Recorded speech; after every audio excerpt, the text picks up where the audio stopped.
Les Algériens, regardez ce que vous avez fait en fait. Boulbina, là. Regarde ce que t'as fait, wesh. La statue, tu l'as fait tomber. Il a pas tenu. Là, c'était vraiment la goutte de trop. Il pouvait plus tenir. Il s'est laissé tomber. Il s'est dit, voilà, c'est fini. Et franchement, en tout cas, faut quand même le dire. Respect à ce monsieur qu'il a fait pendant toute la CAN pour le Congo. Exceptionnel.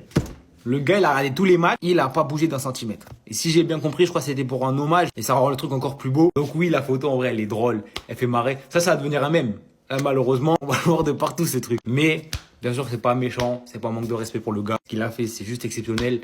Et franchement, bravo à lui et bravo au Congo parce que le parcours, il a été beau aussi. Et jusqu'au bout, ils auront fait vibrer leur pays. Donc, respect à eux. C'est une dinguerie ce qui est en train de se passer, les amis. L'Algérie vient de mettre fin au parcours du Congo à la CAN. Et comme vous pouvez le constater, le frérot, ils ont abattu le frérot supporter numéro 1 du Congo dans cette CAN. Il aura tenu jusqu'au bout, jusqu'à la dernière journée. Et clairement là, le Congo peut être fier d'eux parce qu'ils ont tout donné jusqu'à la fin. Ils sont restés fidèles à eux-mêmes dans leur style de jeu. C'est-à-dire, première mi-temps, on est en phase d'observation, on reste en place. Et en deuxième mi-temps, c'est là on commence à sortir. On l'a vu face au Sénégal et face au Nigeria. Et franchement, aujourd'hui, même s'ils ont perdu, ça a quand même payé. Parce qu'en première mi-temps, par exemple, pendant qu'ils étaient en place et que l'Algérie dominait totalement le match, et bah le Congo se montrait beaucoup plus dangereux que l'Algérie. La preuve, l'Algérie en première mi-temps, c'est 0 tir cadré, 1 tir au total et 0 tir cadré. Pendant que le Congo, c'était 3 tirs au total et un seul tir cadré. Et s'il y a bien une chose que je reproche au Congolais aujourd'hui, c'est que quand ils ont commencé à sortir en deuxième mi-temps, et bah la tenue de balle n'était pas terrible. Ils perdaient trop facilement les ballons en première comme en deuxième mi-temps. Mais chaque Elia aujourd'hui, par exemple, perdait tous ses ballons malheureusement. Et pendant ce temps, les Algériens continuent à se donner à 100%, même en deuxième mi-temps. Et taulier tel que Marais se donne à 100%, le gars revenait tout le temps aider Belgali. Et s'ils ont eu autant de mal à se créer des occasions, c'est parce que Amoura aussi n'était pas au rendez-vous en première mi-temps. Dans en deuxième mi-temps, lorsque le match a commencé à être équilibré et qu'il y avait de plus en plus d'espace, que Amoura commençait à s'exprimer. Maza par exemple aujourd'hui n'a pas été terrible. Et le mérite de tout ça revient à la défense du Congo qui a su être solide. Finalement à la 113e minute, il fallait que cet homme la rentre pour tout casser. Voilà. Oulbina, il rentre 113e minute contre de l'Algérie. Il reçoit le ballon aux abords de la surface. Bim,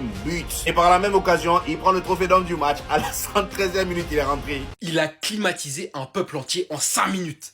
La frappe qu'il a mise, mais c'est du jamais vu. Il est entré à la 112e, 119e, il marque. Il envoie son pays en quart de finale de CAN. Les Algériens qui étaient soi-disant nuls, les Algériens, mais qui, dans ce match-là, pour moi, quand même, méritent cette victoire qui était au-dessus de l'équipe de la RDC, qui a très très bien défendu tout au long du match. C'était quand même assez équilibré, mais chanter que techniquement, cette équipe de l'Algérie était au-dessus. Le match n'était pas dingue. Les deux équipes peinaient à se procurer des grosses occasions.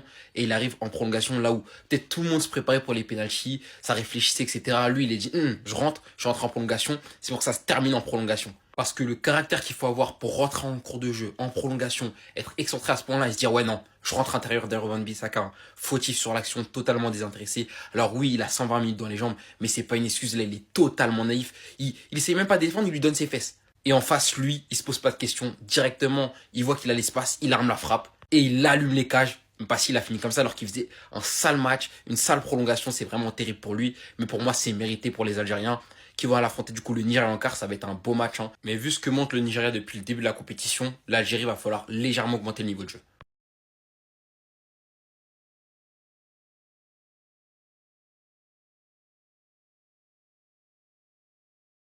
Les gars, je suis vraiment brisé, les gars.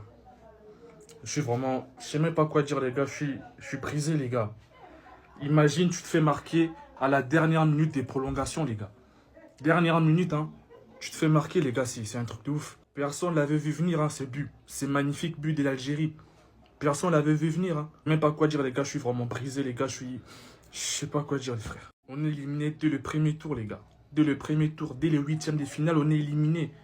Non les gars, j'ai vraiment trop mal. Je vais pas trop en vouloir à l'équipe parce qu'on s'est donné jusqu'au bout. On s'est donné à fond. Ils ont fait de leur mieux. Voilà, on peut pas les en vouloir. Ils ont fait de leur mieux. Et on va pas se cacher que l'Algérie était plus fort que nous. On va pas se mentir. Les Algériens étaient vraiment au top. Ils étaient plus forts que nous. Donc on peut dire qu'ils méritaient aussi leur qualification, les gars. Mais les gars, je vous jure que j'ai très mal, les frères. J'ai très mal. Quand l'Algérie a marqué, les gars, j'ai pleuré. J'ai fondu en larmes. Et heureusement que vous voyez pas ça. Mais en fait, je m'y attendais pas, les frères. Je m'y attendais pas. Bref les gars, j'ai pas grand chose à dire, je